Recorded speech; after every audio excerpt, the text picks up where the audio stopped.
Hello, এটা কি Pizza Hut? না স্যার, এটা গুগল পিৎজা।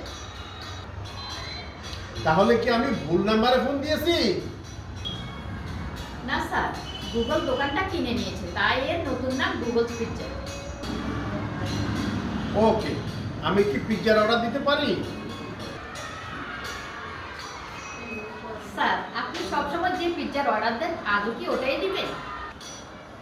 আপনি কিভাবে জানেন আমি সবসময় কোন পিৎজার অর্ডার দেই?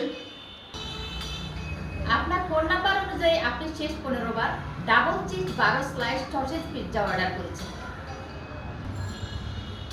আমি এবারও ওটাই চাই। কিন্তু স্যার, আপনার যেহেতু উচ্চ কোলেস্টেরল রয়েছে, তাই আমি 8 স্লাইস ভেজিটেবল পিৎজা অর্ডার করার পরামর্শ দিচ্ছি। আমার কোলেস্টেরল হাই, এটা আপনাকে কে বললো? সাবস্ক্রাইবার গাইড থেকে। আমাদের কাছে আপনার বিগত 7 বছরের ব্লাড টেস্টের রিপোর্ট আছে। আমি ভেজিটেবল পছন্দ করি না, যেটা চাইছি ওইটাই দিন। কোলেস্টেরলের জন্য আমি ওষুধ খাই। কিন্তু আপনি তো নিয়মিত ওষুধ খান না। সর্বশেষ 4 মাস আগে লাস্ট ফার্মা থেকে 30টা ট্যাবলেটের একটা বক্স কিনেছিলেন। আমি অন্য আরেকটা দোকান থেকে পরে কিনে নিয়েছিলাম।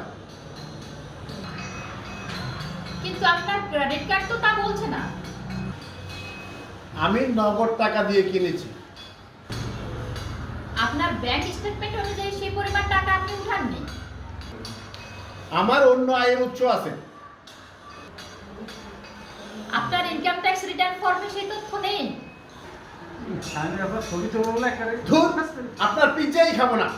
এমন একটা দ্বীপে চলে যাব যেখানে গুগল, ফেসবুক, হোয়াটসঅ্যাপ, ইন্টারনেটের ঝামেলা নেই, যেখানে কেউ আমার উপর নজরদারি করতে পারবে না। জি স্যার, বুঝতে পেরেছি। আপনার যাত্রা শুভ হোক। তবে যাওয়ার আগে আপনার পাসপোর্টটি নবায়ন করে নেবেন। 5 সপ্তাহ আগে এটির মেয়াদ শেষ হয়ে গেছে।